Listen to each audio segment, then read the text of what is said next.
Retiro la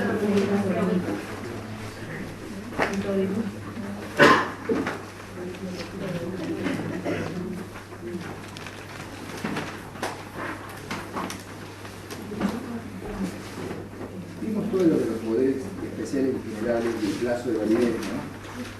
Certificación de firmas, generales y especiales vimos, ¿no? ¿Cuándo corresponde legalizar la certificación de firmas? En los colegios de escribanos. Y vimos acreditación de personería y certificación de firmas. ¿Recuerdan?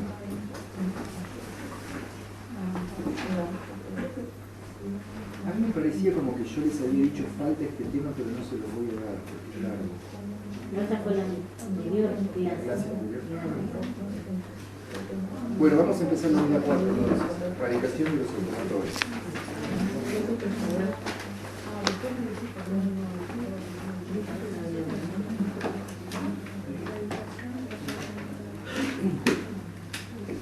Bueno, la palabra radicación proviene de la palabra raíz, y es decir, donde tiene su asiento el automotor. O sea, aquel lugar en el que se lo guarda, ¿sí? En el donde se lo tiene.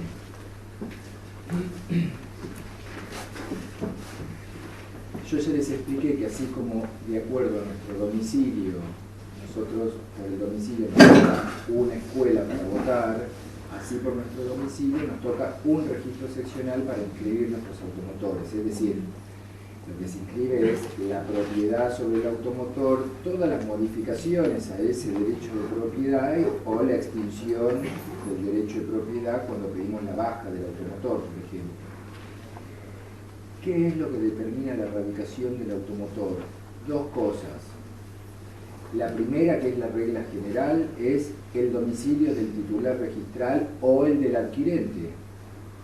Porque, por ejemplo, si yo me compro un 0 kilómetro, ¿tengo domicilio del titular registral? No, porque no. Claro, no hay titular todavía, si no se inscribe no hay titular. Entonces lo determina el domicilio del adquirente. Esa es la regla general. También puede determinar la radicación del automotor lo que se denomina guarda habitual, que es donde se guarda habitualmente el automotor. Eso no quiere decir, por ejemplo, que si yo vivo en esta cuadra pero guardo mi automotor en un garage de la cuadra anterior, que si esa dirección me corresponde a otro registro, por más que yo tenga mi domicilio acá, lo puedo inscribir en el registro que le corresponde al de la otra cuadra. Cuando veamos cuáles son los requisitos de la guarda habitual, entonces van a entender que para poder mudar la radicación del domicilio del titular registral o del adquirente al de la guarda habitual, se tienen que cumplir determinados requisitos para que se conforme lo que se denomina guarda habitual y entonces poder romper la regla general de que es en el domicilio del titular registral o del adquirente. Pero son los dos lugares que determinan la radicación de un automotor. Ahora vamos a ver cuál es el domicilio de acuerdo al Código Civil. Bueno, vamos a ver las distintas clases de domicilio de acuerdo al Código Civil. Primero tenemos el domicilio legal. El domicilio legal es aquel donde la ley presume que una persona se encuentra a todos los efectos legales. Es decir, allí donde son válidas todas las notificaciones. Por ejemplo, si a mí alguien me demanda en un juicio, me tiene que correr traslado de la demanda el juez para que yo pueda presentarme en el juicio a ejercer mi derecho de defensa, porque si no, no se me estaría brindando el derecho del debido proceso subjetivo que está garantizado en la Constitución Nacional, que dice que una persona tiene el derecho de poder defenderse en el juicio que se le haga en su contra. Salvo que a uno se lo cite y uno no se presenta, en cuyo caso uno lo declara en rebeldía y el juicio continúa. Entonces sí, pero ya la persona está notificada y decidió voluntariamente no presentarse y ejercer su derecho de defensa. Entonces, en ese domicilio es donde la ley considera, ¿sí?, que son válidas todas las notificaciones. Y así, por ejemplo, determina que ustedes tienen que saber que lo primero del domicilio legal es, para las personas físicas, es aquel que figura en nuestro documento nacional de identidad.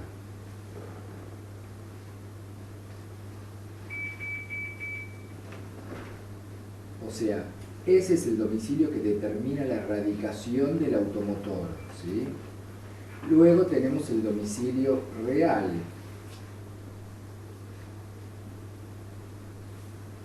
El domicilio real es aquel donde efectivamente la persona se encuentra. El otro se llama domicilio legal porque es la ley la que lo impone, aún en contra de nuestra voluntad, ¿sí? En cambio, en el domicilio real es donde efectivamente uno se encuentra. El otro puede o no ser nuestro domicilio real. Es decir, el domicilio legal y el domicilio real pueden coincidir o no. Por ejemplo, supongamos que yo tengo en mi documento que vivo en esta casa. Y luego me mudo y me voy a vivir allá a 10 cuadras. Cuando me mudo no hago el cambio de domicilio en el registro. O sea, en mi documento sigue figurando mi domicilio acá, pero yo vivo allá, a 10 cuadras. Mi domicilio legal es este de acá porque es el que figura en el documento y donde la ley presume que uno se encuentra a los efectos de todas las notificaciones, esté o no esté yo acá. ¿Se entiende? Y el domicilio real es donde realmente uno se encuentra viviendo. Para que se conforme el domicilio real deben darse dos elementos que son imprescindibles. Un elemento objetivo, que se denomina corpus en latín, y un elemento subjetivo que se denomina animus.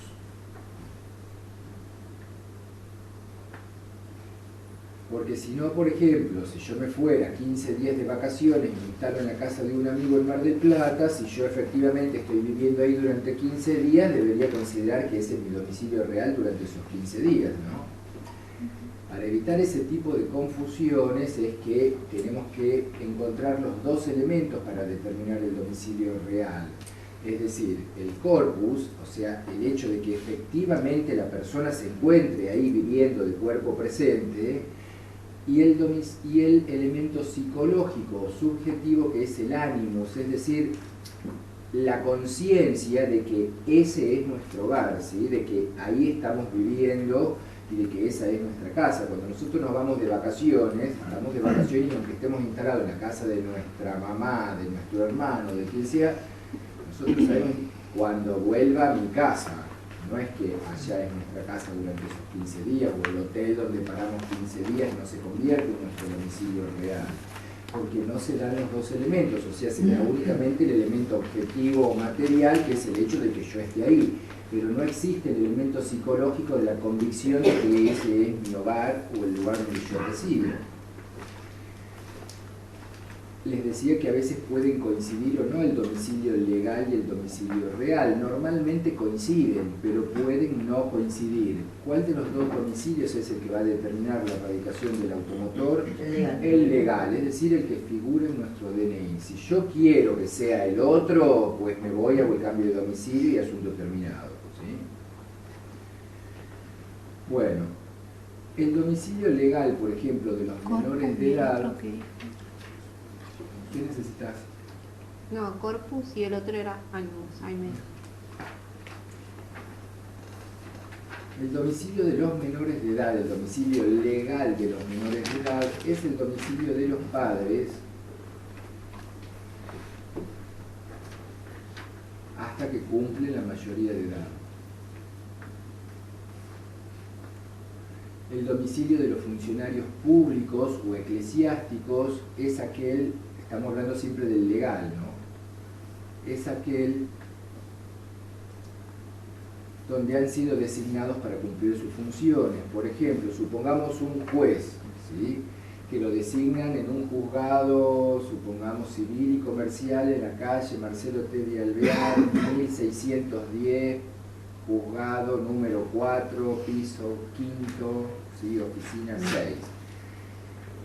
Ese domicilio, es decir, donde está designado para ejercer sus funciones el juez, es decir, el domicilio del juzgado donde él va a ejercer sus funciones, ese puede ser tomado como su domicilio legal. Lo mismo que a los militares, vieron que los van cambiando de domicilio, los van rotando para que cumplan con sus funciones en determinados lugares. Cada vez que los designan y los hacen pasar a otra circunscripción, entonces ese nuevo lugar es el domicilio legal de esos funcionarios. Y en cuanto a los eclesiásticos es lo mismo también, donde están designados para que cumplan sus funciones, es decir, cuando los nombran en tal iglesia o parroquia, ¿sí?, ese sería el domicilio legal de esas personas.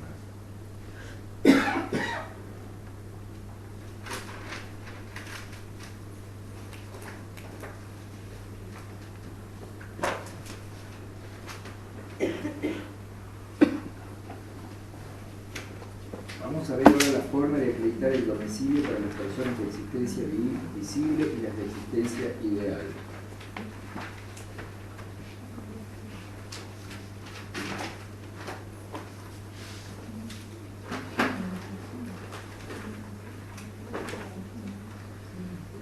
Bueno, ¿cómo acreditan el domicilio las personas de existencia visible? ¿Quiénes son las personas de existencia visible? No se puede palpar la persona que está físicamente. La que se puede ver, no Sí, palpar. Son dos cosas diferentes. Bueno, entonces nosotros somos personas de existencia visible, ¿no? Porque si no seríamos de existencia palpable. Bueno, entonces, nosotros somos personas de existencia visible, las personas físicas o de existencia visible, ¿sí? Bueno, las personas de existencia física o visible acreditan su domicilio con el que figura en el documento nacional de identidad. Supongamos que una persona extravió su documento nacional de identidad. ¿Puede acreditar de otra manera su domicilio? Sí, muy bien. Tiene que presentar una constancia judicial o policial de domicilio, más la constancia del DNI en trámite. O sea, si yo extravío mi DNI, es obvio que estoy tramitando la entrega del nuevo DNI. Por lo tanto, no puedo acreditar con mi DNI el domicilio. Entonces voy a presentar la constancia de que la estoy tramitando, más la constancia o el certificado policial o judicial de domicilio, ¿sí? Eso para las personas físicas.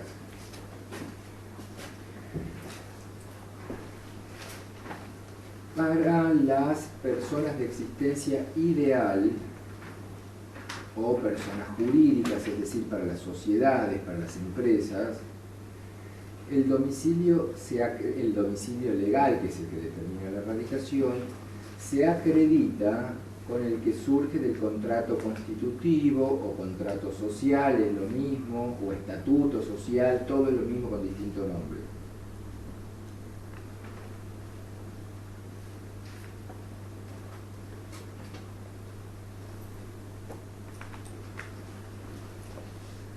Si no surge del contrato social, se lo acredita con el acta de asamblea correspondiente del que surge cuál es la sede social de esa persona jurídica.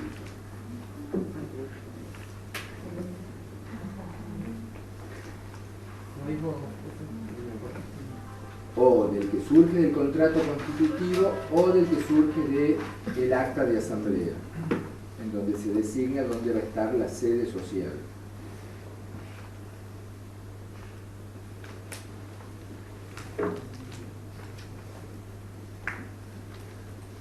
En el caso de los organismos públicos, ¿sí?, es decir, sociedades del Estado, supongamos, no sé, el PAMI, ANSES, basta con una declaración jurada del representante de ese organismo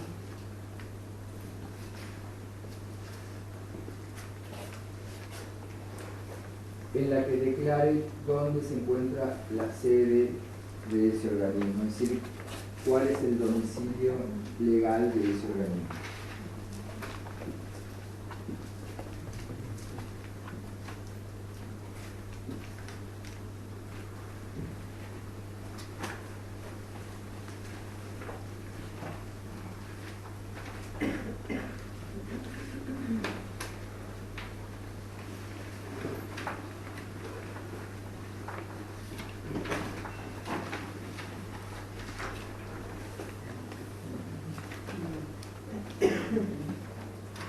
Ahora vamos a ver cuándo hay cambio de radicación.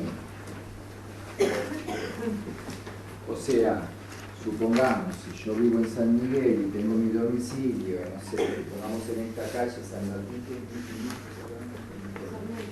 Sarmiento 1500, bueno, supongamos que sea acá, y que me toque San Miguel número 1, ¿sí? Si yo me mudo dentro de San Miguel, por ejemplo, y me voy 10 cuadras hacia otro lado y de acuerdo a ese domicilio me toca San Miguel número 2. El legajo del automotor que se encuentra en el archivo del registro seccional San Miguel número 1 no se va a mudar al archivo del registro San Miguel número 2, porque dentro de la misma jurisdicción no se provoca el cambio de radicación. O sea, esa es la regla. Dentro de la misma jurisdicción no existe cambio de radicación.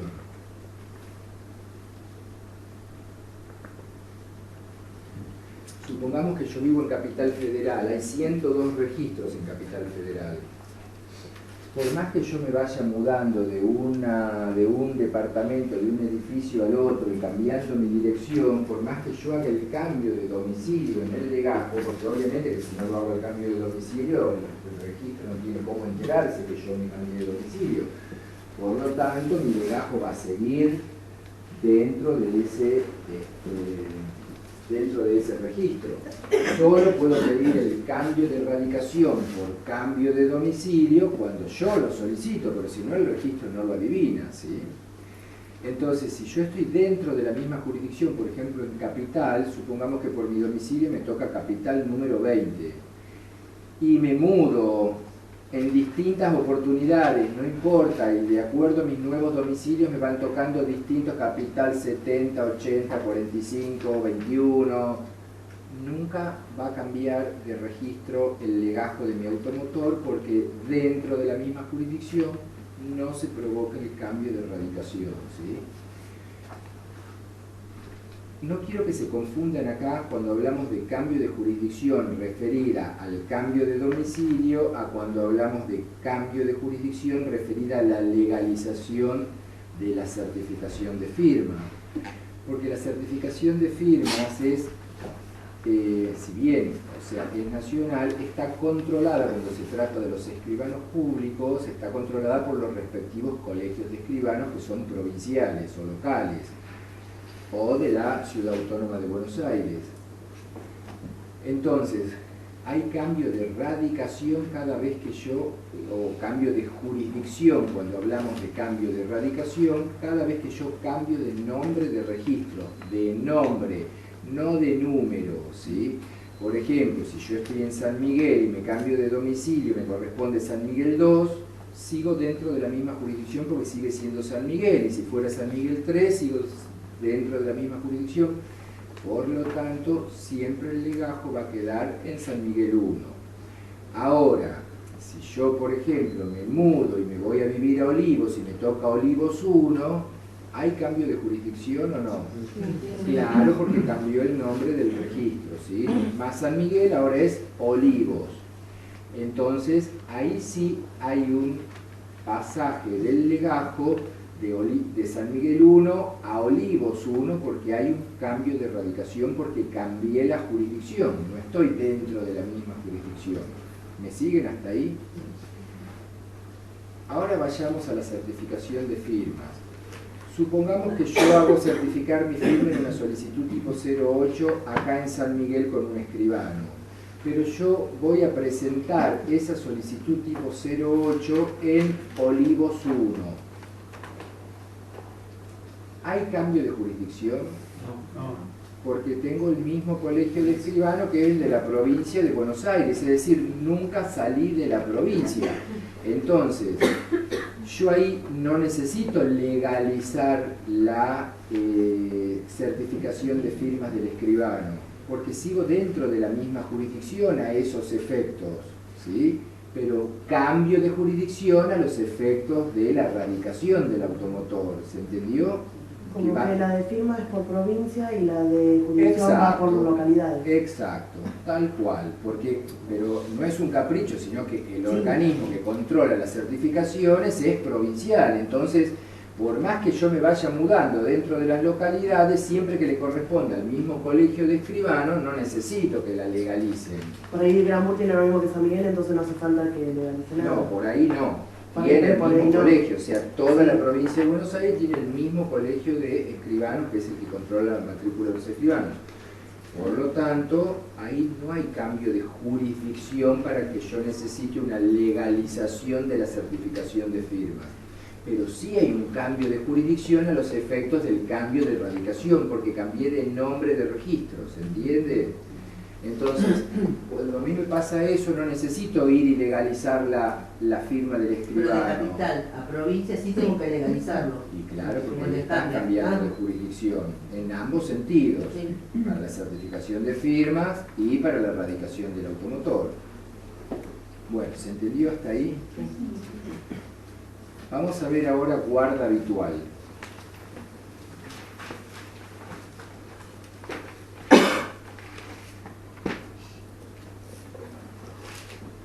¿Qué es la guarda habitual? Esto es una excepción al principio general de la radicación, pero, o sea, por ambos lados puedo radicar el automotor. Les repito, ya sea por el domicilio del titular registral o del adquirente, o por guarda habitual. Pero la regla general es por el domicilio y la excepción es por guarda habitual, pero la guarda habitual también determina la radicación.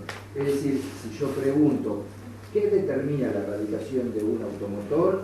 El domicilio legal o la guarda habitual, ¿sí? Siendo el primer caso la regla general y la otra es la excepción, es decir, también puedo radicarlo por guarda habitual, pero tengo que acreditar diversos extremos que son los que vamos a ver ahora. O sea, guarda habitual, como el nombre lo indica, es donde guardo habitualmente mi automotor, ¿sí?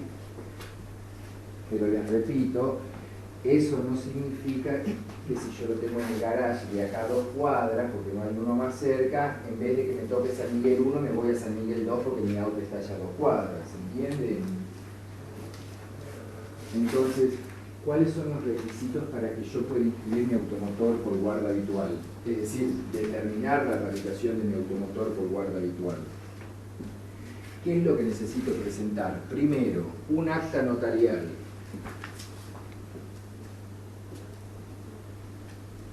O sea, hecha por un escribano, por eso se llama acta notarial, por un escribano o notario.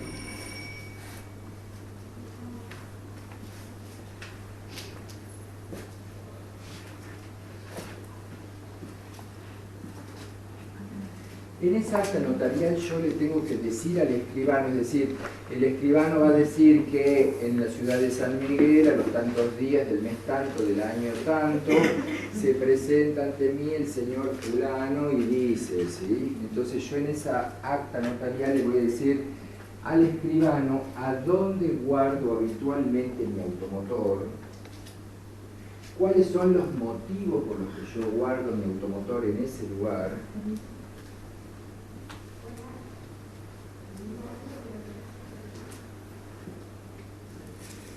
y en qué carácter guardo mi automotor en ese lugar.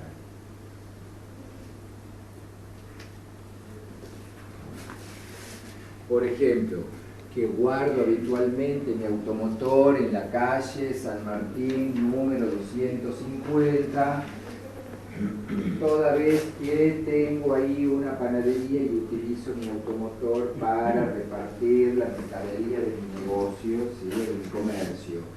Y lo guardo ahí en mi carácter de propietario, si yo fuera el dueño de ese lugar, ¿sí? O en mi carácter de locatario, si lo que tengo es un contrato de alquiler y lo estoy alquilando, o en mi carácter de comodatario, si lo que hay es un contrato de comodato en vez de alquiler. ¿Saben lo que es un contrato de comodato? Es cuando te dejan, o sea, te lo dan sin, o sea, yo hice un comodato en el arena, ¿no? O sea, no es mía hasta que yo no la termine de pagar. La estoy usando. Bueno, eso no es un contrato de comodato. Un contrato de comodato es a la locación lo que la donación es a la compraventa. Es decir, si yo al contrato de compraventa le quito el elemento precio, estoy frente a una donación, ¿sí? Por ejemplo, si yo a la señora le vendo una heladera y le digo, tome esta heladera y cuesta 100 pesos y ella me paga los 100 pesos, hay un contrato de compraventa. Si yo le quito el elemento precio y le digo, toma esta heladera, ¿sí? Es tuya, hay un contrato de donación. Si yo le alquilo a ella la heladera, ¿sí? Le digo, te alquilo la heladera durante un año, me vas a pagar 50 pesos de alquiler todos los meses. Tengo un contrato de alquiler. Si yo le quito el precio y le digo, te voy a dar la heladera para que la uses y la goces durante 12 meses, sin pagar ningún canon locativo, por eso estoy frente a un contrato de comodato. Es decir, el comodato es como una locación sin precio, como la donación sería una compraventa sin precio, ¿se entiende? Es decir, el comodato es un contrato de préstamo de uso gratuito. Eso es un contrato de comodato.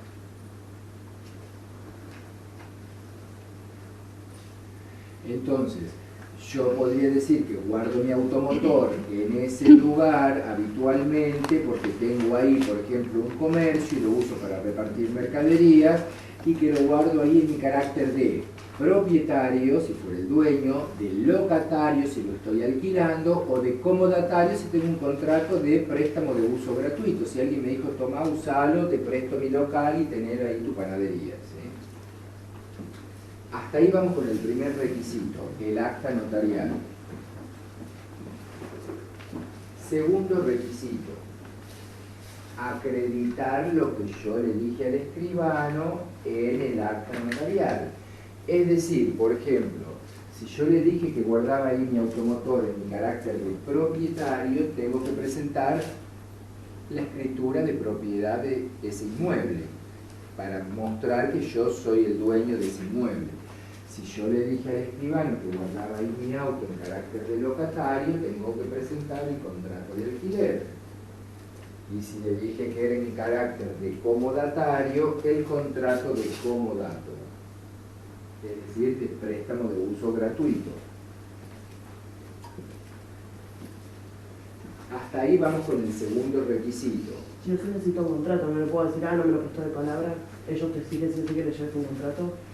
El contrato de locación, el de compraventa y el de comodato son contratos consensuales, es decir, se perfeccionan con el mero consentimiento. Yo no necesito un contrato escrito para que exista el contrato. Se prueban por cualquier medio de prueba. Por ejemplo, si yo no tengo escrito un contrato de alquiler y lo tengo que probar, basta con que yo presente los recibos mensuales donde me dice recibir del señor fulano de tal, la suma de tal cantidad de dinero en concepto del pago del alquiler. Si yo presento todos esos recibos, es obvio que estoy mostrando que existe un contrato de alquiler. Pero el contrato de compraventa o el de locación o el de comodato se perfeccionan con el mero consentimiento, es decir, con el acuerdo verbal entre las partes. Pero para probarlo necesito el medio escrito, porque yo como pruebo que lo hablamos, o muestro los recibos de alquiler, o muestro el contrato. Es decir, para poder demostrar que eso es verdad, voy a necesitar las pruebas por escrito, ¿sí? Bueno, entonces, les decía que el segundo requisito es acreditar los dichos en el acta notarial, ya sea con la escritura pública, el contrato de locación o el contrato de comodato. Y el tercer y último requisito se aplica solo para los dos últimos casos. Es decir, para cuando yo dije que guardo mi auto ahí porque tengo un contrato de alquiler o porque tengo un contrato de comodato. Si yo soy el dueño, en los dos primeros requisitos se agota y no tengo que hacer nada más. Es decir, en el primer caso necesito solo el acta notarial y la escritura de propiedad. En los otros dos casos necesito el acta notarial, acreditar la existencia de esos contratos, como el contrato de locación o el contrato de comodato, y el tercer requisito es un informe de dominio del registro de la propiedad inmueble del que surja que el titular registral es quien contrató conmigo para alquilarme o para darme un comodato ese inmueble. Un certificado de dominio del registro de la propiedad inmueble, o un informe, perdón, no un certificado, un informe de dominio del registro de la propiedad inmueble, de donde debe surgir que el titular registral es aquella persona que me dio el inmueble en locación o en comodato. Ahora se los explico de otra manera para que lo entiendan rápido. Así como cuando yo quiero saber en qué estado está un auto y voy y pido un informe de dominio que me dice quién es el dueño, el auto, cuál es el dominio, el chasis, el motor, si tiene inhibición, embargo, prenda, etcétera, etcétera. Así lo mismo hago con un inmueble. Voy y pido un informe de dominio que me va a surgir quién es el dueño, si hay una hipoteca, si está embargado, si está inhibido el dueño, etcétera, ¿sí? Entonces, en los dos últimos casos, si yo digo que ahí guardo mi auto porque alquilé o porque me prestaron ese inmueble, yo voy a presentar un contrato de alquiler entre A y B, o un contrato de comodato entre A y B. Yo tengo que ir y pedir un informe de dominio en el registro de la propiedad inmueble, y cuando yo lo mire tiene que decir propietario A. Entonces tiene que coincidir que A es el que me dio a mí en alquiler o me dio a mí en comodato. Si el dueño es A, yo no le puedo haber alquilado o tomado en comodato el inmueble al señor Z, X o Y. ¿Estamos? Entonces, del informe de dominio debe surgir que el titular coincide con la persona que me alquiló o me dio en comodato el inmueble. ¿Se entendió? Bueno, esos son los tres requisitos para que se cumpla con la guarda habitual. Es decir, no basta con que yo vaya y diga, no, pero yo lo guardo en el garage de allá a la vuelta y acá traigo los recibos de alquiler que ahí pago todos los meses mensualmente el alquiler de mi auto. No basta con eso, ¿se entiende? O sea, para que se dé la guarda habitual tengo que presentar todos estos requisitos: acta notarial, contrato de alquiler de comodato o escritura de propiedad, y por último el informe de dominio del registro de la propiedad inmueble, donde surja quién es el dueño, que tiene que coincidir con el que me lo alquiló, me lo dio en comodato. ¿Estamos hasta ahí? Se piden todos estos requisitos para poder quebrar la regla general del domicilio de la radicación por el domicilio del titular o del adquirente, porque se trata de evitar todo lo posible que se inscriban los autos, que se los radiquen por guarda habitual, porque la gente suele utilizar la guarda habitual para inscribir sus automotores en lugares donde las patentes, por ejemplo, es decir, el impuesto a la radicación del automotor, son más bajas, ¿sí? Les digo que hay pueblos que tienen, por ejemplo, 2.000 habitantes y donde están inscritos ahí por guarda habitual, no sé, 2.500 automotores. Es como en ese pueblo que hay 2.000 habitantes, que hay 2 autos por cabeza, más o menos. Los usan porque se pagan menos impuestos a la radicación del automotor y porque además pagan menos seguros, porque cuando yo vivo en sitios que son más urbanos, como el riesgo de accidentes, de choques, de atropellar a alguien, etcétera, es más alto, obviamente el costo del seguro es más alto. Lo mismo pasa con el tema del impuesto a la radicación de los automotores. Cuando ustedes escuchan hablar y tiene pagadas las patentes, ese es el impuesto a la radicación, es decir, allí donde está radicado el automotor es donde el automotor debe pagar el impuesto a la radicación. Si mi auto está en la provincia de Buenos Aires, pues tengo que pagar el impuesto a la radicación a la provincia de Buenos Aires. Si mi auto está radicado en Catamarca, pues tendré que pagar el impuesto a la radicación del automotor al gobierno de la provincia de Catamarca. Y después vamos a ver, cuando veamos un poco de rentas, que también están desde el 97 hasta el 2002 los automotores que están municipalizados, es decir, que le pagan el impuesto, pero no a la provincia donde están radicados, sino al municipio donde están radicados, ¿sí? Pero digamos siempre es dentro de la misma provincia. Es decir, donde está radicado el automotor, ahí debe pagar ese impuesto a la radicación del automotor, que se paga porque supuestamente el automotor circula por esos caminos y entonces ese impuesto es para repavimentar, para mantener los caminos cuidados, etc.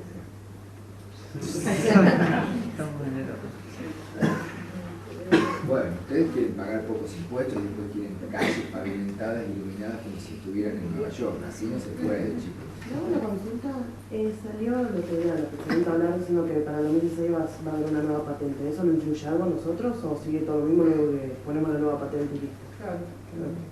No pensé que influía en algo más. No, ahora tiene nueva... Tiene 2 letras creo y... 2 letras, 4 números y 2 letras al final, sí.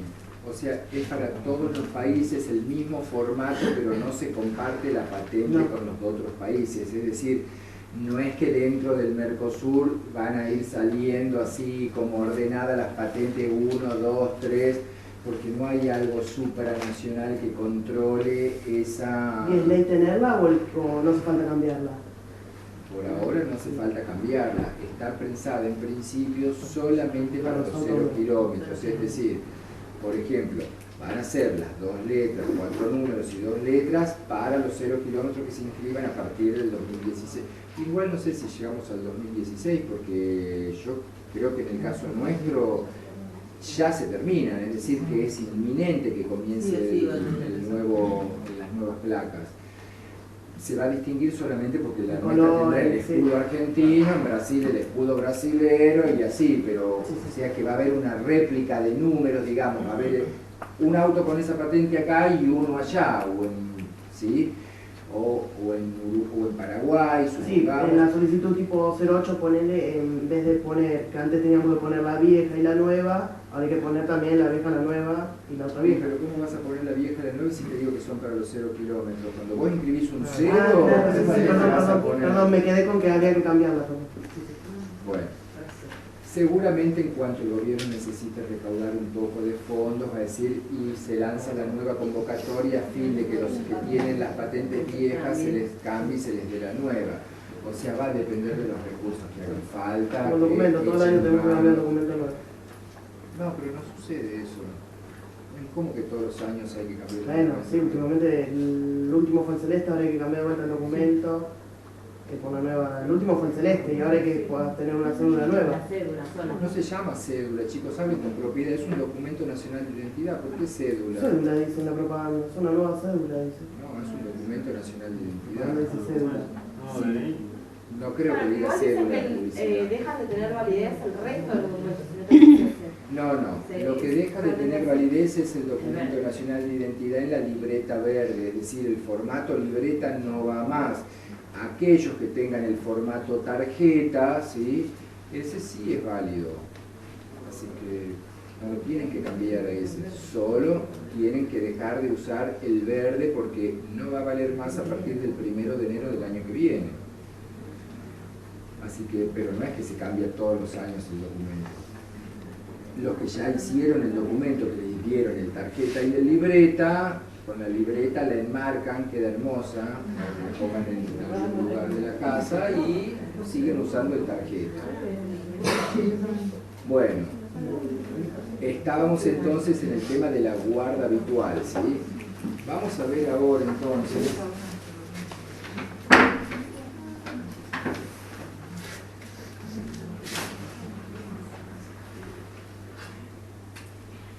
Por ejemplo, supongamos que por mi domicilio, ¿sí? En Capital Federal a mí me corresponda el registro seccional número 20.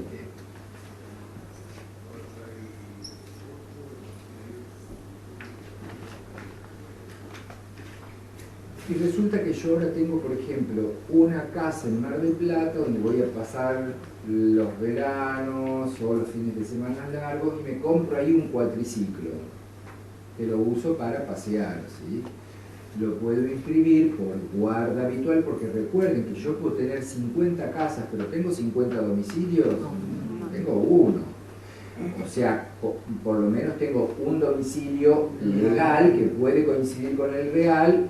Con toda la furia tendré un domicilio legal y un domicilio real distinto al legal. El que va a determinar la radicación siempre es el legal, coincida o no con el real. Ustedes piensen que cuando consignan el domicilio en las solicitudes tipo, ya sea en la 01 o en la 08 para adquirir automotores 0 kilómetros o usados respectivamente, tienen que consignar el domicilio legal, en cuyo caso debe acreditarse la existencia del domicilio legal, es decir, con la documentación, con el documento, y si no tengo el documento, ¿con qué les dije? En el caso de las personas físicas. Por una constancia de... Con una constancia de domicilio, en realidad una constancia con un certificado de domicilio de la policía o del Poder Judicial, más la constancia de documento en trámite, ¿sí? Entonces, supongamos que yo tengo mi casa en Mar del Plata, pero mi domicilio legal está en Buenos Aires y me da por el domicilio legal el registro seccional número 20. Obviamente, ¿por qué se puede inscribir por guarda habitual en otro lugar? Porque, por ejemplo, siempre tiene que estar cerca, la idea es que el registro seccional esté cerca donde yo tengo el automotor, porque si necesito realizar trámites sobre el automotor, inclusive, por ejemplo, no sé, porque supongamos aunque sea que perdí el título y quiero pedir un duplicado de título, yo tengo que ir a verificar el automotor para pedir un duplicado de título. No puedo verificar en cualquier lado, tengo que verificar en la planta de verificación que le corresponde al registro seccional donde está radicado el automotor. Yo no me voy a traer el cuatriciclo de Mar del Plata a Buenos Aires solo para verificarlo, para poder luego presentar, ¿sí?, el trámite de duplicado de título en Mar del Plata. Entonces, yo lo voy a radicar por guarda habitual, presentando un acta notarial donde diga que yo, por ejemplo, guardo ese cuatriciclo habitualmente en mi domicilio en la ciudad de Mar del Plata, cito en la calle fulana de tal número tanto, ¿sí?, que lo utilizo para, no sé, entretenimiento y que lo guardo ahí en mi carácter de propietario, porque yo soy el dueño de la casa. Entonces voy a presentar el acta notarial más el título de propiedad. Y entonces me va a tocar, por ejemplo, Mar del Plata número 1.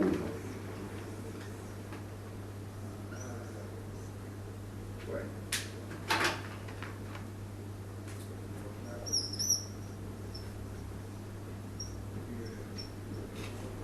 Y acá sería, para que no entiendan, Capital 20. Ahí ya tengo dos autos radicados en dos registros seccionales diferentes. Supongamos que además yo tengo una panadería en San Isidro y alquilo ahí, ¿sí?, un local comercial. Lo voy a radicar en el, por ejemplo, en San Isidro número 1 por guarda habitual. Voy a presentar el acta notarial donde diga que yo guardo habitualmente en tal domicilio esa camioneta porque tengo un negocio y lo uso para repartir mercaderías y que lo guardo ahí en mi carácter de locatario. Voy a necesitar además presentar el contrato de alquiler donde A me alquila a mí y luego el informe del registro de la propiedad inmueble del cual surge que el dueño de esa casa es el señor A, es decir, el que me alquila mi inmueble. Y entonces voy a radicar mi auto en San Isidro número 2, supongamos, ¿sí?, por guarda habitual. Ahora supongamos que yo me compro un auto usado, ¿sí?, que está radicado en Capital 51.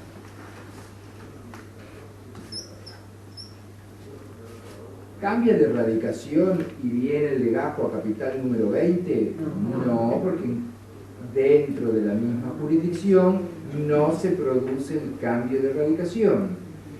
Entonces ustedes pueden ver cómo una sola persona, ¿sí?, puede tener inscritos sus vehículos en 4 registros seccionales diferentes, teniendo un solo domicilio legal, que es el que determina la radicación. Porque yo acá lo inscribí por mi domicilio legal, y acá lo inscribí por guarda habitual, acá lo inscribí por guarda habitual, ¿sí? Nada más que acá soy el dueño y acá soy el locatario. No les voy a hacer otro ejemplo del comodatario, porque si no vamos a seguir hasta el fin de los días. Y acá tengo otro que no es por guarda habitual y que no es por domicilio, pero como está dentro de la misma jurisdicción de mi domicilio, sigue quedando en capital 51, ¿sí? Entonces yo tengo un solo domicilio legal, pero acá por mi domicilio legal, por guarda habitual, y acá porque dentro de la misma jurisdicción no se produce el cambio de radicación.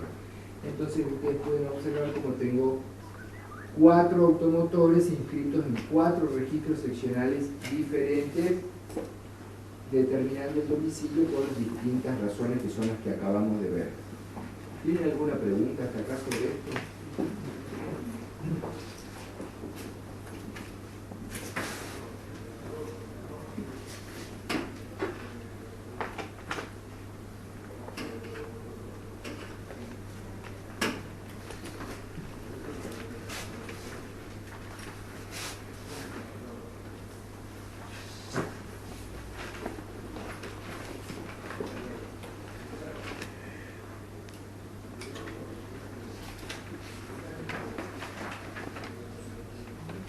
Vamos a ver ahora la conformidad para la determinación del domicilio en el condominio y en la indivisión hereditaria. Está el título en el programa. A ver, me dicen conformidad para la determinación del domicilio en el condominio y en la indivisión hereditaria. ¿Qué quiere decir esto? ¿Cómo voy a hacer para determinar el domicilio cuando hay condominio o indivisión hereditaria? Porque hasta acá es fácil, las reglas ya las aprendieron. Pero acá tengo un titular registral o un adquirente, ¿sí? Entonces, si el señor Juan Pérez se compra el auto, determina la radicación el domicilio de Juan Pérez o la guarda habitual de Juan Pérez. Pero ¿qué pasa en el caso del condominio? Ya les expliqué que el condominio es cuando tengo 2 o más personas propietarias de una misma cosa, es decir, de una parte indivisa de una misma cosa. Por ejemplo, si 2 personas se compran un automotor, el automotor va a estar a nombre de Juan y de Pedro, ¿sí? Entonces ellos son condóminos o copropietarios, que es lo mismo. Les dije ya igual que la palabra dominio viene de la palabra latina dominus, que significa dueño. Por eso se habla de derecho real de dominio o de propiedad. Por eso cuando 2 o más personas son dueñas de una parte indivisa de una cosa, son los condóminos o copropietarios. Es lo mismo si nos compramos una casa entre 2 personas, somos condóminos o copropietarios, y les repito, de una parte indivisa de la cosa, es decir, de una porción que va a depender del porcentaje que sea, porque compramos 2, pero no necesariamente 50 y 50, capaz que es 70 y 30, 90 y 10. Entonces, pero yo no puedo decir, por ejemplo, el chasis es mío y el motor es tuyo. Es el 30% de este total que no se puede determinar.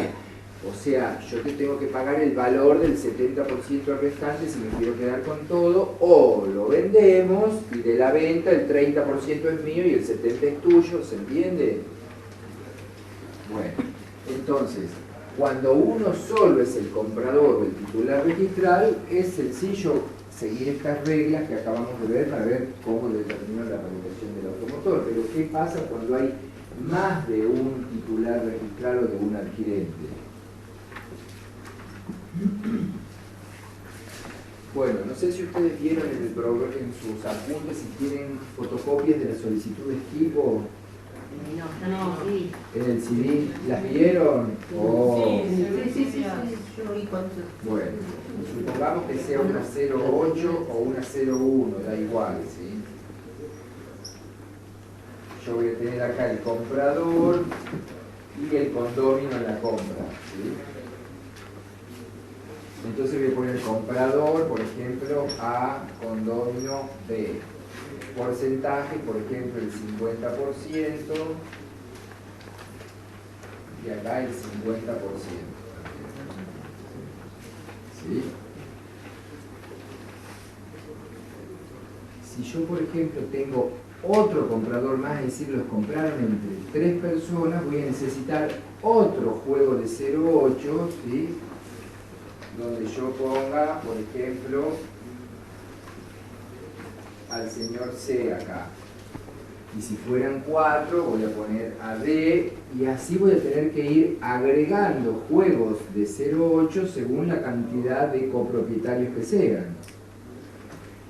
Entonces, ¿cuáles son las reglas cuando hay más de un titular registral para que se determine el domicilio? La primera regla es: determine el domicilio aquel que tenga más del 50%.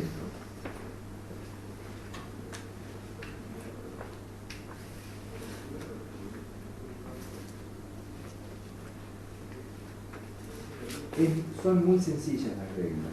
Cuando hay más de un propietario, el que es dueño de más del 50%, ese es el que determina el domicilio de la radicación. La segunda regla es cuando no hay uno que tenga más del 50%, aquellos que conjuntamente, los que se reúnan y junten más del 50%, esos declaran en el rubro observaciones y dicen, por ejemplo, supongamos que estos sean 4, ¿sí? Y yo acá tengo el 25%, el 25% y estos también, el 25 y el 25. Son el 100% de los 4. Si hay uno que tenga más del 50, ese. Primera regla. Segunda, los que conjuntamente reúnan más del 50%. Supongamos que sea A más B y más C. Y entonces los 3 dicen en el rubro observaciones que ellos deciden determinar la radicación en el domicilio de A, de B, de C o de D. Aunque D no participe en la... ¿se entiende? Los que juntan más del 50% dicen, bueno, a nosotros nos gusta que sea en el domicilio de fulano de tal. Se terminó, no hay más discusión. Esa es la segunda regla. Y la tercera, que es la última que nos faltaría, es ¿y qué pasa si solamente tengo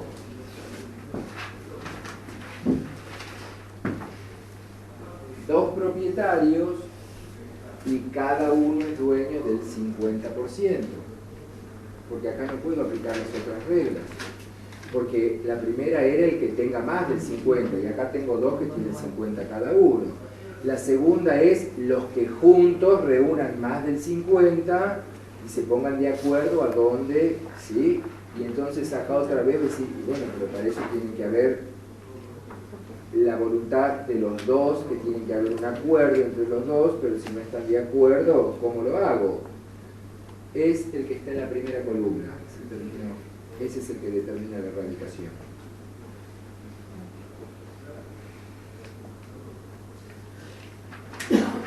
Entonces, cuando hay más de un propietario, son 3 posibilidades para determinar la radicación. O el que tenga más del 50, si no hay uno que tenga más del 50, los que junten más del 50 deciden cuál es el domicilio que va a determinar la radicación. Y si solamente tengo 2 con el 50 cada uno, el que está en la primera columna. Se acabó. Es fácil, o sea, por ahí es difícil de memorizarla y aprender la regla, pero no tiene ningún inconveniente para la comprensión, digamos.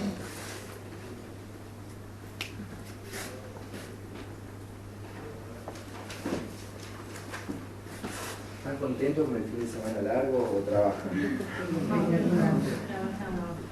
Trabajan como yo y que estoy acá feliz con ustedes.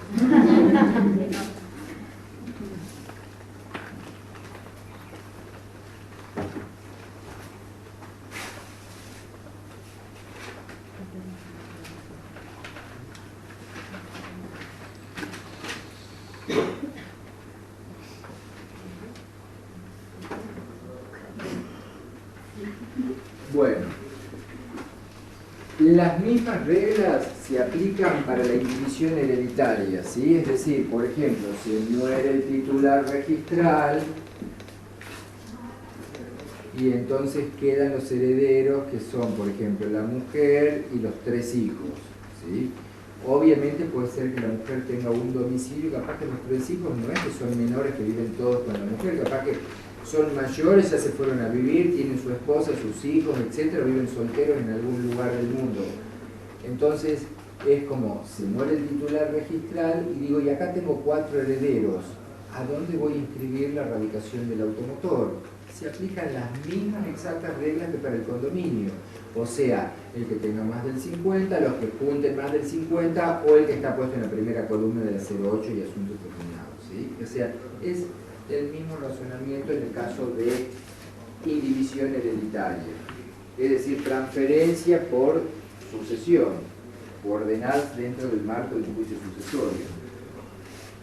Una pregunta, profe. Sí. En el caso de un testamento que deje el titular registral, los hereditarios, digamos, ¿pueden reclamar lo mismo? ¿Cómo? En el caso de que el titular deje un testamento donde figura el auto, o sea, los hereditarios pueden reclamar lo mismo su parte. Los herederos. Los herederos. ¿Y qué tiene que ver con esto? No, pregunto, porque capaz que si queda un testamento, o sea, no pueden reclamar. Pero en el testamento, si vos tenés herederos forzosos, que es decir, los ascendentes o descendentes, por ejemplo, si una persona tiene descendentes, hijos o nietos, esos son herederos forzosos. Si no hay eso, los herederos forzosos son para arriba, tus padres o tus abuelos, así en ese orden. Si no hay descendencia ni ascendencia, no hay herederos forzosos, es decir, se llaman herederos legítimos porque la ley me obliga a dejarles mi herencia, yo no los puedo desheredar, no puedo decir quiero más a este hijo y entonces le dejo todo a él porque fue re bueno y me cuidó y al otro no le dejo nada. No puedo hacer eso porque la ley no me lo permite. Solo me permite la ley si tengo herederos forzosos, es decir, o descendientes en línea recta o ascendentes en línea recta, padres o abuelos, primero para abajo y luego para arriba. La ley solo me permite disponer, ¿sí?, libremente de un 20% de mi patrimonio. Es decir, que si yo tengo un total de 100 pesos en mi patrimonio, supongamos entre casa, autos o lo que sea, yo puedo decir, estos 20 pesos son para la enfermera que me cuidó, para la escuelita donde hice la primaria, que quiero que la pinten y la dejen divina, o puedo mejorar la situación de uno de mis herederos forzosos. Por ejemplo, supongamos que tengo, no sé, 3 hijos, y yo digo, sí, les corresponde a cada uno el 33%, pero no. Yo voy a separar el 20% que a mí la ley me permite donar a quien se me dé la gana, sí, o testar, y voy a decir, yo esto se lo dejo para mi hijo fulano de tal. Y el otro 80% se lo reparten entre los 3, pero al que le dejé el 20, ese va a recibir el 20 más su porción de los 80 restantes, ¿se entiende? Yo solo puedo dejar un testamento por el 20% del total de mis bienes en caso de que tuviera herederos forzosos, porque si no los tengo puedo dejar todo lo que quiero a quien se me dé la recontragana. Pero si hay forzosos, solo puedo hacerlo con el 20%. Obviamente los colaterales no son forzosos, es decir, mis hermanos o mis sobrinos no son herederos forzosos, es decir, no estoy obligado a dejarles ni una lapicera a ellos. O sea, cuenta padre, abuelos, no, hijos, pero chicos, nietos. no, cuando quieran hablar, levanten la mano porque si no, no pueden hablar todos, te lo digo a vos básicamente que no paras de hablar. De onda. Y entonces, si tengo herederos colaterales, no son herederos forzosos, o sea que yo soy dueño de no dejarle nada a mis hermanos, ni a mis sobrinos, ni a ninguno. Obviamente que si yo no dejo un testamento, ¿sí?, mis colaterales, aunque no sean forzosos, se presentan igual en la sucesión y van a recibir la herencia como corresponde. Pero no estoy obligado a dejárselos. Quiere decir que si no tengo los forzosos para abajo o para arriba, yo puedo dejarle todos mis bienes a quien a mí se me dé la gana. a personas físicas, jurídicas, establecimientos, hospitales, a quien yo quiera. Los colaterales, la ley no me obliga a dejarles nada. Si yo no hago un testamento beneficiando a alguien, entonces esos colaterales van a recibir sí o sí la parte que les corresponde. Pero puedo desheredarlos y no dejarles ni un centavo y la ley no me va a decir nada ni va a ser inválido el testamento. Si teniendo yo herederos forzosos, ¿sí?, ya sea descendientes o ascendentes en línea recta, yo por ejemplo supongamos que tengo 100 pesos en total entre mis bienes inmuebles, autos, joyas, lo que fuere. Yo puedo dejarle 20 pesos a alguien y el resto se lo reparten los forzosos. Supongamos que yo me excedo y en vez de dejarle 20, le dejo 30 a uno de mis hijos o a la enfermera que me cuidó. Lo que hace el juez es simplemente no anula el testamento, sino que lo reduce a los 20 que me permite la ley. Dice, no, usted no puede llevarse 30, la ley le permite 20, entonces usted va a recibir esos 20 y los forzosos le van a repartir el 80 que queda. ¿Entiendes? Bueno, igual tu pregunta no tiene nada que ver con nada, así que dejemos, las preguntas de laboratorio porque si no se van a convertir en clases magistrales de derecho que no tienen nada que ver.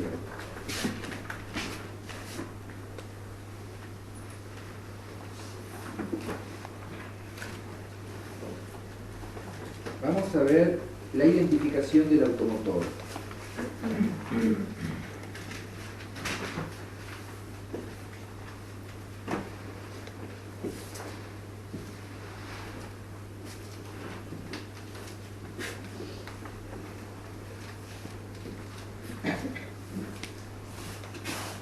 La principal identificación del automotor es el dominio.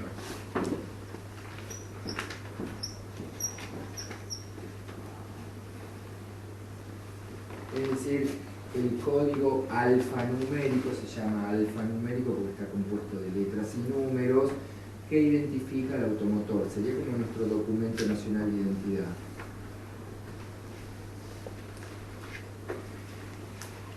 Sobre esto se apoya en dos patas principales. El número de chasis y el número de motor.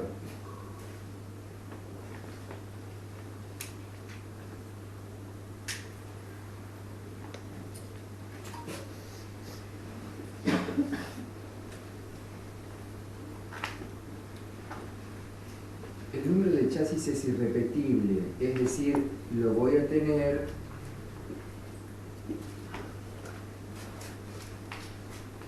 no lo voy a tener repetido en ningún chasis. El número de motor sí lo puedo tener repetido, pero nunca dentro de la misma marca. De manera que, por ejemplo, si yo tengo el motor 001, estoy diciendo cualquier cosa, obviamente, para darles un ejemplo, ¿no? ¿Puedo tener otro motor que sea 001? Sí, pero en un caso va a ser, por ejemplo, Fiat y en el otro caso va a ser el motor 001, pero marca Ford. ¿Son iguales? No, porque el diseño es diferente, no tiene nada que ver uno con otro. Entonces, ¿puedo confundirlos aún teniendo el mismo número?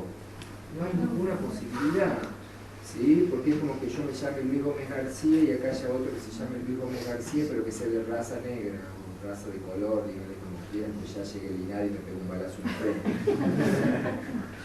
Entonces, ¿hay alguna posibilidad que nos confundan?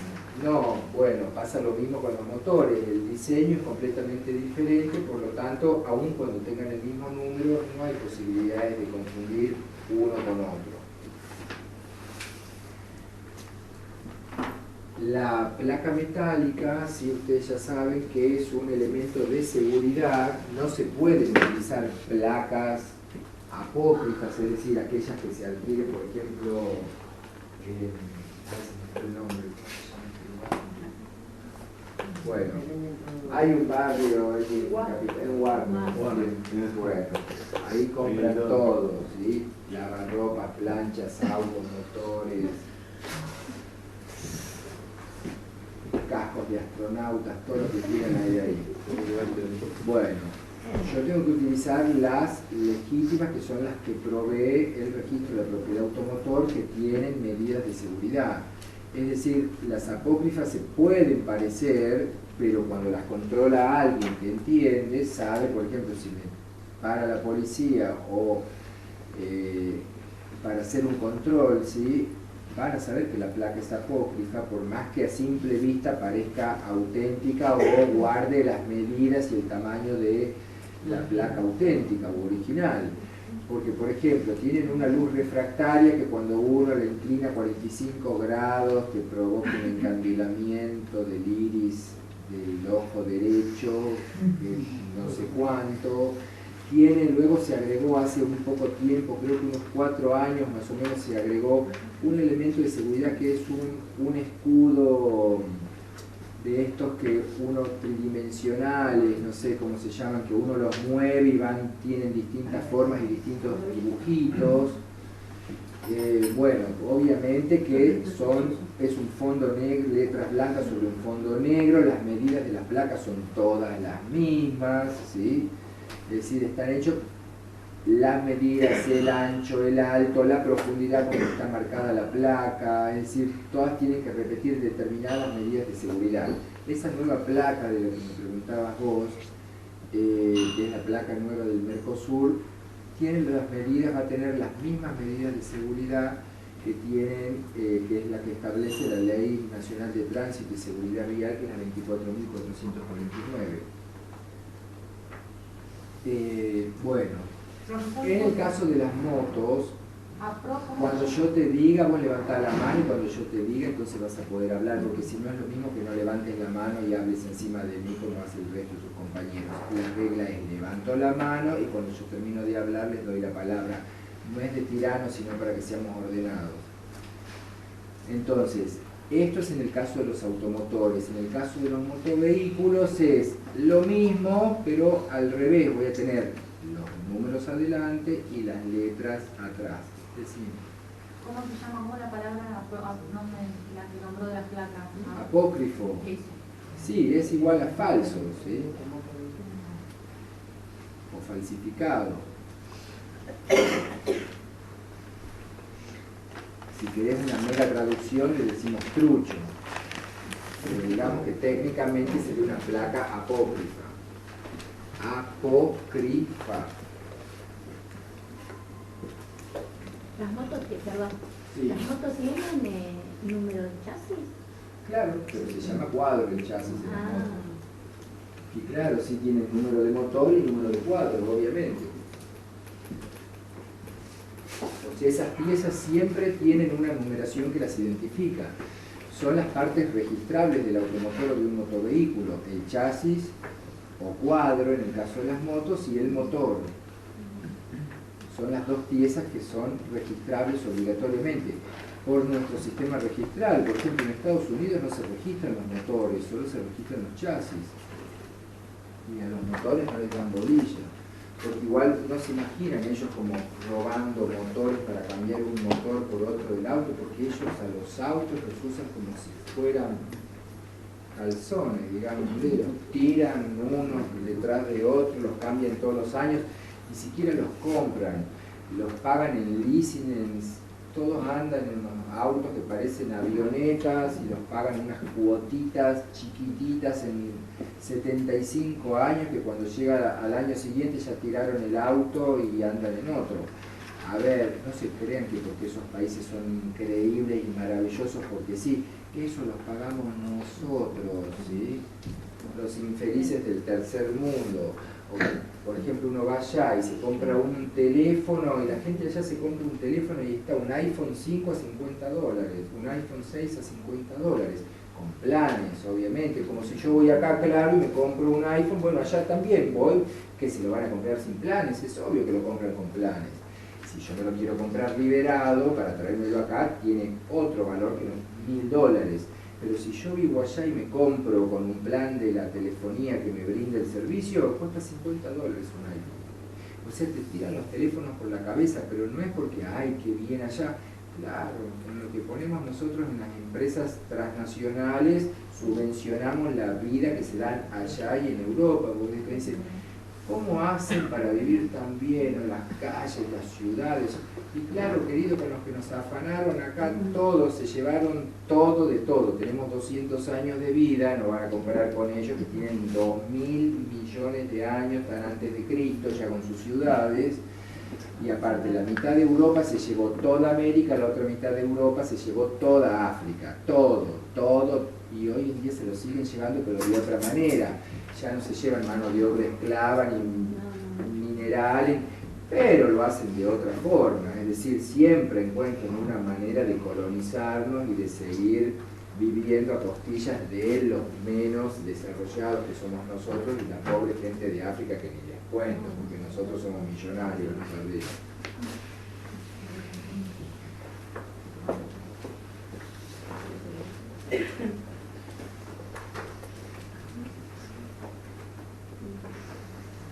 Vamos a ver el tema del grabado de los cristales, que es bastante polémico.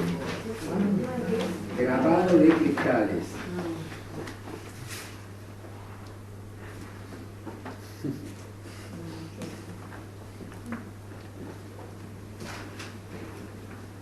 Bueno, la obligación del grabado de los cristales proviene de dos fuentes. Una de la Ley Nacional de Tránsito y Seguridad Vial, que es la 24.449. La segunda es del digesto de normas técnicos registrales.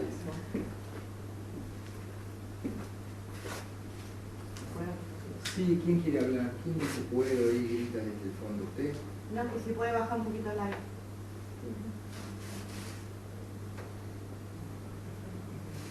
Le pedís al coordinador, por favor, el control. Y si no, también lo que podés hacer es venir y sentarte acá, mira, adelante. No, porque igual le da no a mí sola. Sí, a la chica. Claro, bueno.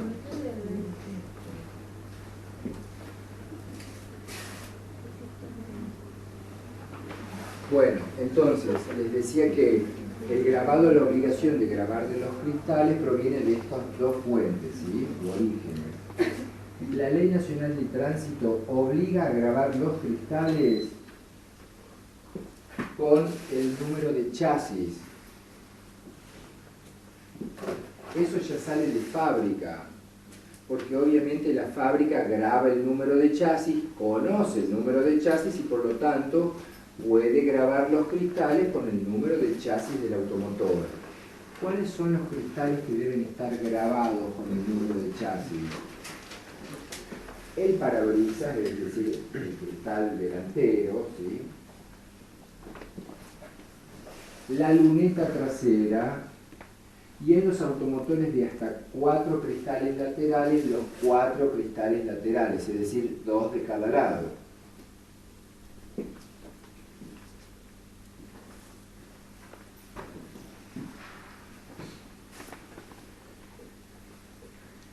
No se toma como cristales laterales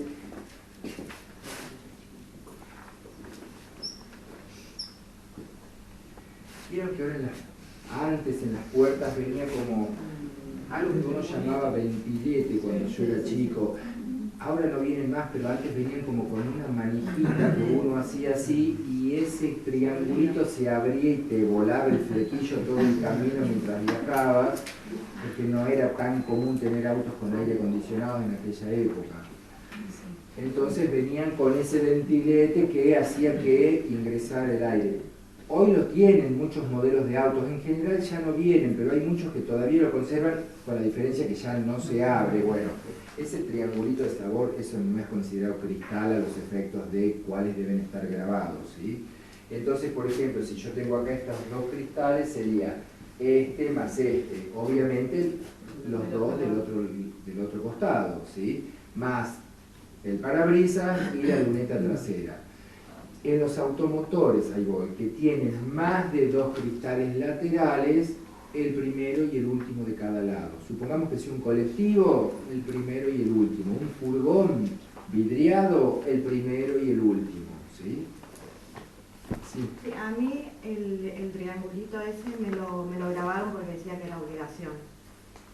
Y las autopartes también ahora. Lo que es puerta, parte de... Estamos hablando igual de grabado de cristales, bueno. que es algo Bueno, nacional. pero los grabados, cuando yo fui a grabar... Pero me estás hablando de otro tema. Cuando fui a grabar el tema de De los los vidrios, cristales, me sí. grabaron también las puertas. Las autopartes. Sí, sí, sí. 6 te grabaron, 6 partes son. Las 4 puertas, el capote y la tapa de baúl. Sí, sí, sí. Bueno, sí. Pero esas son cosas locales. Si yo me voy a otra provincia no me van a grabar nada. Ujú. Entonces, les decía que esos son los lugares donde es obligatorio grabar, ¿sí? El número de chasis y ya sale de fábrica. La segunda obligación es de que estén grabados en los cristales el dominio del automotor.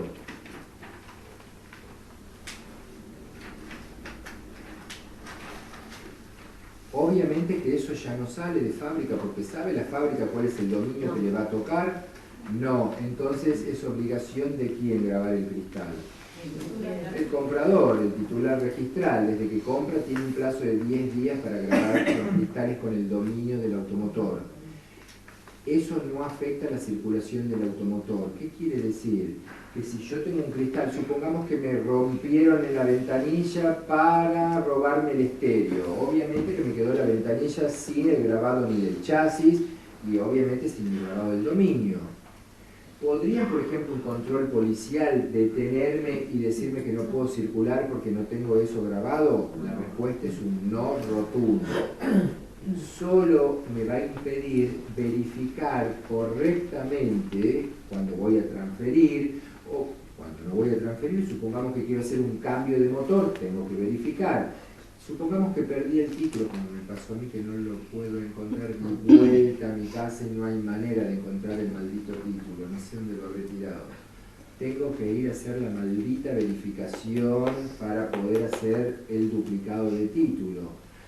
Si yo no tengo grabados los cristales con estos números, me van a observar la verificación y entonces voy a tener que grabarlos a los cristales y recién pasar la verificación. Siempre y cuando la planta de verificación donde a mí me corresponda verificar tenga un convenio con Dirección Nacional donde esté autorizada a grabar cristales, ¿sí? Una pregunta, cuando se rompe y hay que hacer el nuevo grabado de chasis, ¿lo tenés que llevar a la fábrica? ¿Cómo grabado de chasis? El número de chasis. Ah, en el El cristal. grabado de grabado cristal, del el número de cristal. chasis. Sí. ¿Dónde lo hacen? Donde tengas ganas. Ah, no es necesario ir a de donde proviene. Para nada. Porque así lo dice el digesto y ahora la redacción del nuevo digesto que va a entrar en vigencia lo dice claramente para que no existan más ese tipo de interpretaciones erróneas. En realidad no son interpretaciones erróneas, porque no hay un error en la interpretación. En realidad, las plantas de verificación que tienen convenio, que son 8 en total en todo el país, convenio me refiero para grabar cristales. Porque las plantas de verificación, chicos, no dependen de la policía, las plantas de verificación dependen de la Dirección Nacional de la Propiedad Automotor, que firma un convenio, es decir, un contrato con las fuerzas de seguridad que por lo general suelen ser a veces de los centros de jubilados de las policías, para que se ganen unos pesos con esa actividad, ¿sí? Y tengan ese tipo de actividad. Entonces hacen un contrato, pero dependen de la Dirección Nacional, que es la que les instruye el valor, cuánto, los horarios, etc. Y entonces, en esos convenios o contratos solamente hay 8 plantas de verificación que están autorizadas a grabar cristales. Es decir, que si yo voy, por ejemplo, a cualquier otra planta de verificación en cuyo convenio no tenga la facultad para grabar cristales, no me pueden observar la verificación aun cuando yo no tenga grabados los cristales. Por ejemplo, yo voy a verificar mi auto en la planta que está sobre la calle Cazadores, en Capital Federal. Esa planta de verificación no tiene convenio, por lo tanto yo entro con todas mis ventanillas destrozadas y cambiadas de las veces que me robaron el estéreo, por ejemplo, sin que estén grabados, y obviamente que mi verificación sale bien porque como ellos no tienen dentro del convenio la facultad de grabar cristales, no la pueden observar. Pero si voy a una que sí tenga el convenio, ahí sí me lo observan. Esta es la cuestión que yo les quiero plantear. En esos convenios que firma la Dirección Nacional con las plantas de verificación, les dicen a las plantas de verificación que pueden grabar cristales, pero están obligadas a, primero, tener el puesto de grabado dentro de la planta de verificación. Es decir, no me pueden decir vaya acá 2 cuadras, grabe y vuelva. No, tiene que estar dentro de la planta de verificación el puesto de grabados. Segundo, hay 2 métodos para grabar los cristales. Un método químico y un método de bombardeo de partículas o arenado, porque no es más que una gomita que sale a todo vapor, digamos, granitos de arena, por eso se llama bombardeo de partículas o arenado, porque es un polvo muy fino que sale a presión por la manguerita y va pegando en el vidrio, le va provocando el desgaste y va grabando la letra o el número que yo quiero grabar. De estos 2 sistemas de grabado químico, es decir, con un ácido, y el grabado con bombardeo de partículas o de arenado, que es lo mismo, en el convenio le dicen, usted tiene que tener la planta de grabado de cristales, el puesto de grabado de cristales dentro de la planta de verificación. Segundo, usted únicamente puede usar el método del bombardeo de partículas o de arenado. Está obligado a usar ese sistema, no puede utilizar el otro. O sea, ¿quiénes están obligados? ¿Yo que voy a verificar mi auto o la planta? La planta. Eso quiere decir que yo voy a verificar mi auto, donde yo voy a grabar los cristales de mi auto primero a donde se me da la gana. En ninguna parte dice que yo los tengo que grabar obligatoriamente en la planta de verificación. Los grabo donde quiero. Segundo, uso el método que se me da la recontra gana porque no surge de ningún lugar que el usuario esté obligado a usar uno u otro sistema de grabado. Los que están obligados son los de la planta, ¿sí? No yo, es decir, que si yo lo hice grabar en un puesto ahí cerca de donde hay un mecánico amigo, voy a la planta y mi grabado de cristales es perfectamente válido. ¿Qué hace la planta de verificación? Consigna, pone en la cartelera un papel que dice, por ejemplo, el grabado de los cristales es obligatorio por el método del bombardeo de partículas de acuerdo a la disposición número tal. ¿Es eso cierto? Sí. Coma a medias, es una verdad disfrazada porque se olvidan de decir que esa disposición los obliga a ellos. Yo llego con mi auto, hago así, no tengo la menor idea, dice sí, la disposición tal lo obliga a que el grabado sea... Esa disposición es la que aprobó el convenio entre la Dirección Nacional y ellos. Es decir, sí, esa disposición dice que es obligatorio el grabado de cristales con ese método, coma, para nosotros debería decir, ustedes no, ustedes háganlo como quieran. ¿Qué sucede? Que la gente llega con sus cristales grabados, ¿sí? Y te dicen, no nos sirve porque hay que hacerlo con el sistema del bombardeo de partículas y entonces te cobran otra vez. O te falta un solo cristal que es el que te rompieron y te dicen, no, pero acá se cobran todos. Cuando yo me voy a la vuelta y hago grabar y me cobran solo el de uno, ¿por qué me van a cobrar el de todos? Unos ladrones. Así, de simple y de sencillo. Está previsto que en los próximos convenios no tengan más esa facultad, ojalá se las quiten, ¿sí? De grabar cristales, porque la verdad ni siquiera ayuda al control policial, porque se supone que es para colaborar con las fuerzas de seguridad, para detectar rápidamente, por ejemplo, si le cambiaron las placas a un auto, alguien que me lo robó, yo miro los cristales y al toque me doy cuenta de que... Pero, ¿se entiende? Porque quizás le pusieron unas placas buenas también al auto. Digo, no tienen por qué ser apócrifas, pueden ser que las hayan robado de otro auto, se las ponen a este y no me coinciden los cristales. Para detectar esa diferencia rápidamente es que se prevé el grabado de los cristales, pero de todas maneras no tiene ningún sentido. Ya lo que es, perdón, lo que es el grabado de las motos... Y las motos no tienen cristales. No, tiene cristales, pero a mí me lo grabaron como en el blog. me hicieron el arenado ese con el número abajo y ¿Con qué número? con el número del dominio de mi moto. Cuando yo fui a hacer la verificación me hicieron con un arenado. Esos son los inventos nuevos. Sí. que hacen Ah, la yo provincia pensé que de era Buenos obligatorio Aires. eso. Pero eso lo hace la provincia de Buenos Aires, eso sería como por ejemplo la BTV o la BTO, son locales, es decir, te dicen a vos para poder circular, pero el registro seccional no te va a decir nunca tu verificación está observada porque te falta grabar el dominio en el blog.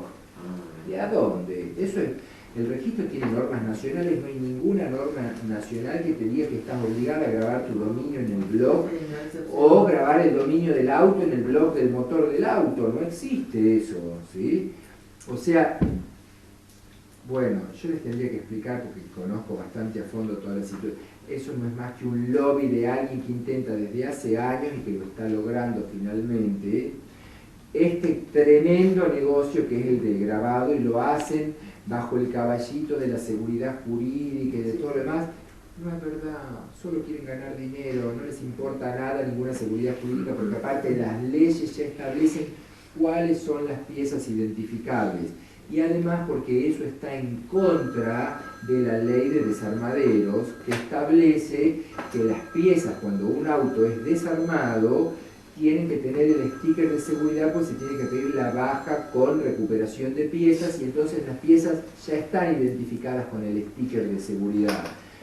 Ese sistema del grabado de autopartes, ¿sí?, que son las 6ª partes, les digo porque ya sucedió en la provincia de Neuquén, en la provincia de Mendoza. Nosotros mandamos notas, primero, a las gobernaciones de esas provincias diciéndoles que eso era inconstitucional, publicamos en los diarios que, por ejemplo, les decíamos al público de esas provincias, si a usted la provincia para circular dentro de la provincia le exige que tenga grabado esos números, está perfecto, grábelo, hágalo. Es lo mismo que la provincia diga, y nosotros tenemos BTV o BTO. En Capital Federal no existe, pero en Provincia de Buenos Aires sí existe, pero en Capital yo para circular necesito hacer eso. No, en Provincia de Buenos Aires sí, para circular, pero ¿qué tiene que ver con la registración de mi derecho de propiedad del auto, las modificaciones que haga sobre eso o la extinción?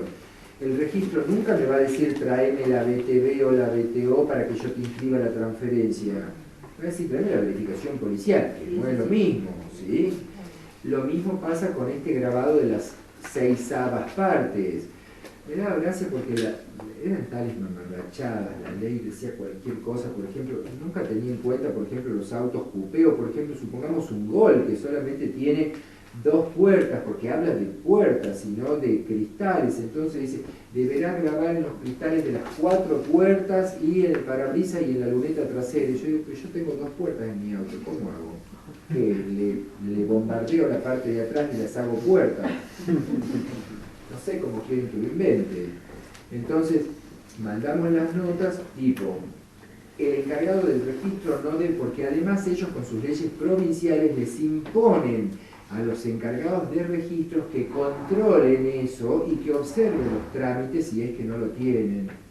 Es como, chiquito, discúlpame, sos una mini provincia, ¿cómo se te ocurre que vos vas a decidir obligar a un funcionario público que es un encargado de un registro que es nacional a que vos con tu leycita provincial, digo así, digo por hacerlo dramática la cuestión, para reflejar lo que vimos nosotros en la jerarquía de las normas, ¿se acuerdan?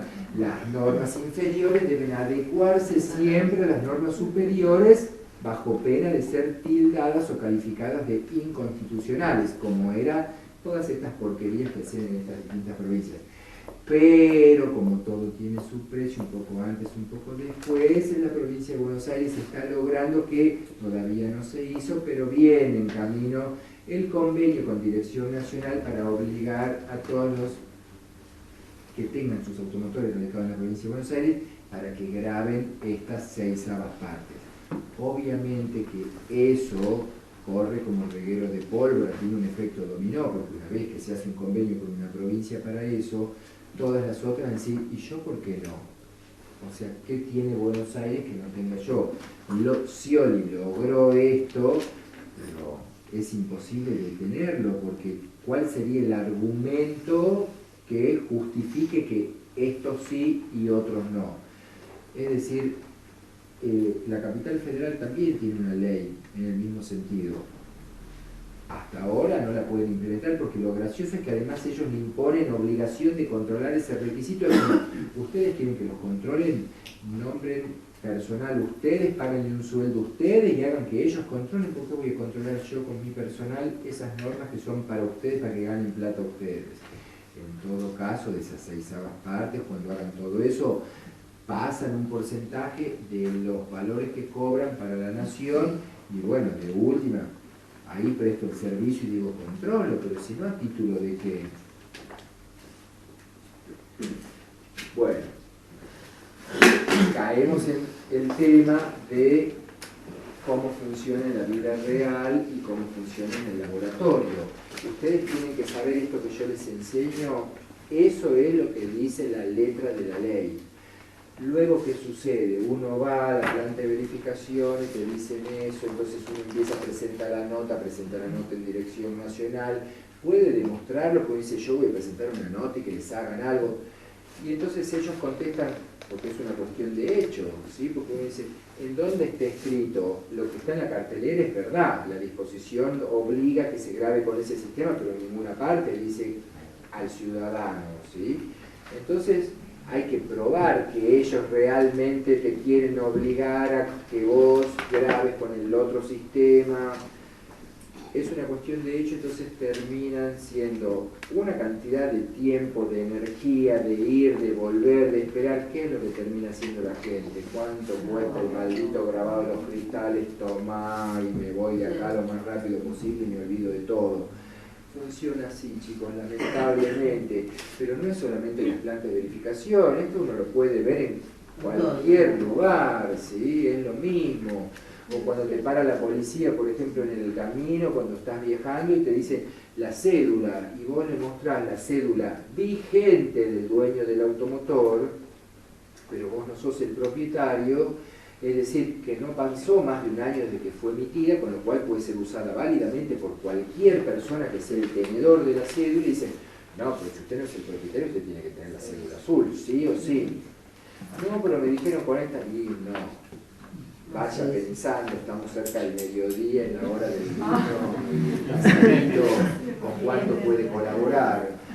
Y vos estás ahí que tipo, te vas a sentar 200 y pues, y mirá, la verdad que no tengo más que esto, y empezás a esconder todo lo que tenías acá, que no te vea. Te juro que solamente tengo estos 15 pesos.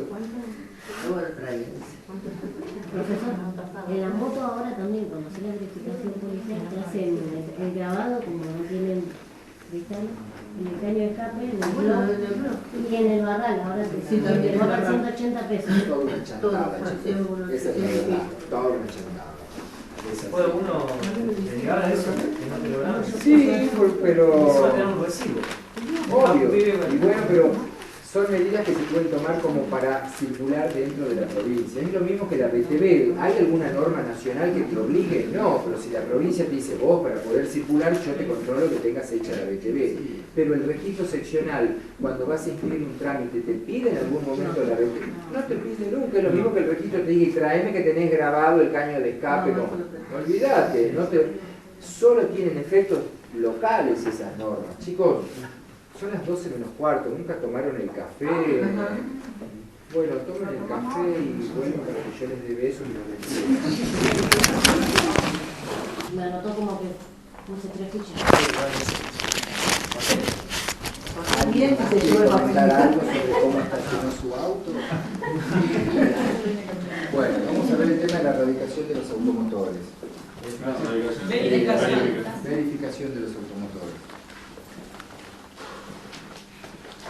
Bueno, ¿en qué consiste el proceso de la verificación de los automotores? Justamente en que el verificador de la planta de verificación lo que hace es controlar que se correspondan o que guarden coherencia o correspondencia todos los datos que surgen, todos los datos del automotor que surgen de la documentación del automotor, el título o la cédula, con los que el verificador puede observar realmente en el automotor.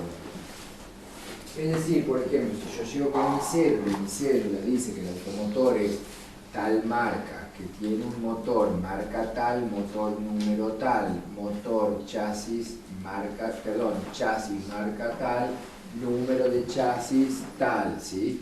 Tipo del automotor, no es solamente el dominio y el número y marca del motor y de chasis, ¿sí? Por ejemplo, también incluye el tipo del automotor. Supongamos que dice tipo furgón y cuando yo lo llevo a verificar le cambié y no es más un furgón porque le puse unas ventanillas y ahora es furgón vidriado.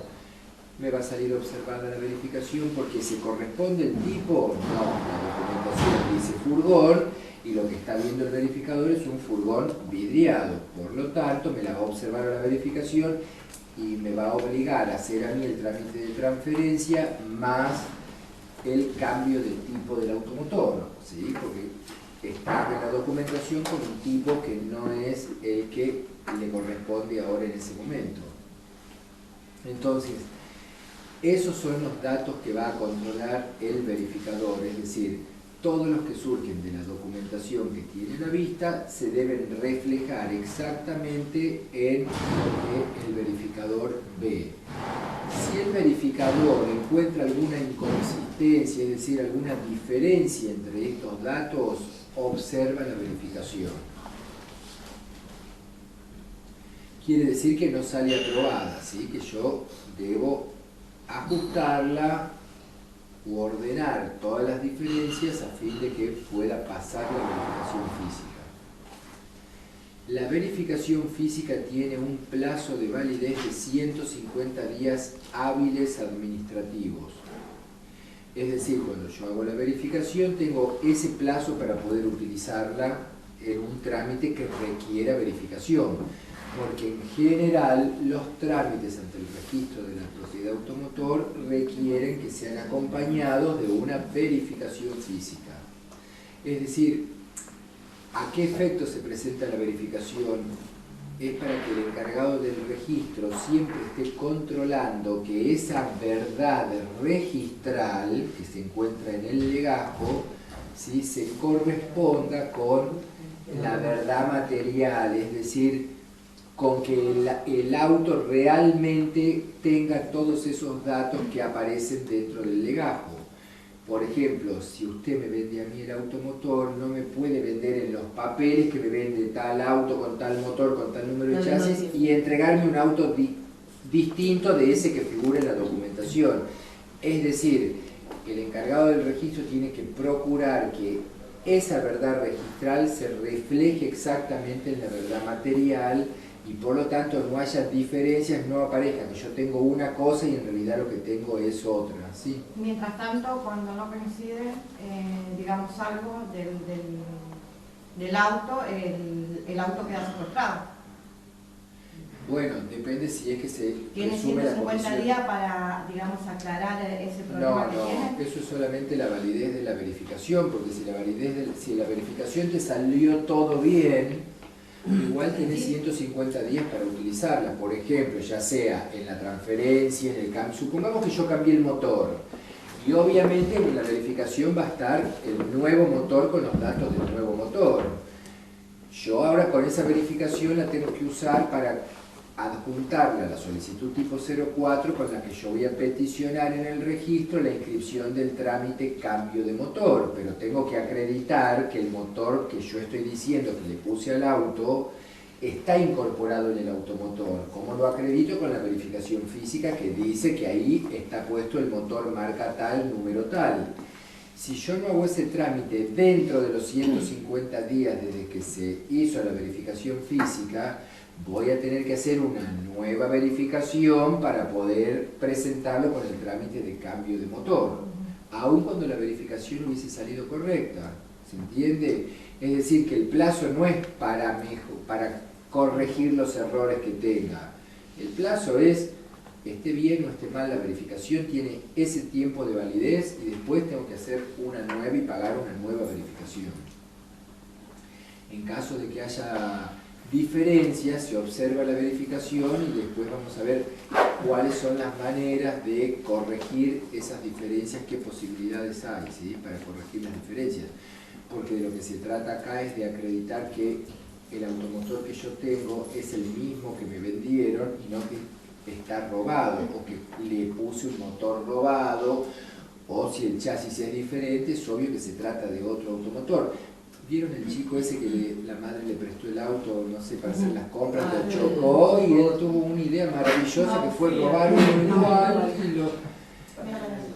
Bueno, igual le faltaban 2 para el peso al chico, porque ¿quién va a pensar que yo te traigo un auto con el mismo color y que el dueño no se va a dar cuenta? Es imposible no darse cuenta que ese no es tu auto. Los detalles que tienen, es impensable algo así. Una pregunta, yo estuve leyendo lo de acá y dice que, o sea, la verificación es para evitar, como cuando uno compra de buena fe, ¿no?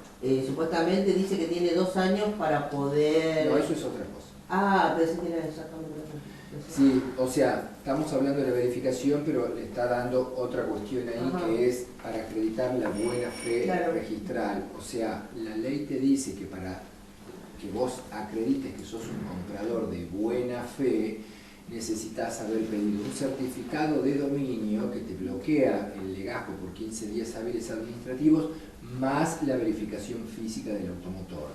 Eso te convierte en un comprador de buena fe. La práctica ha hecho que uno no pida el certificado de dominio que dice la ley y en reemplazo basta con un informe de dominio más la verificación física.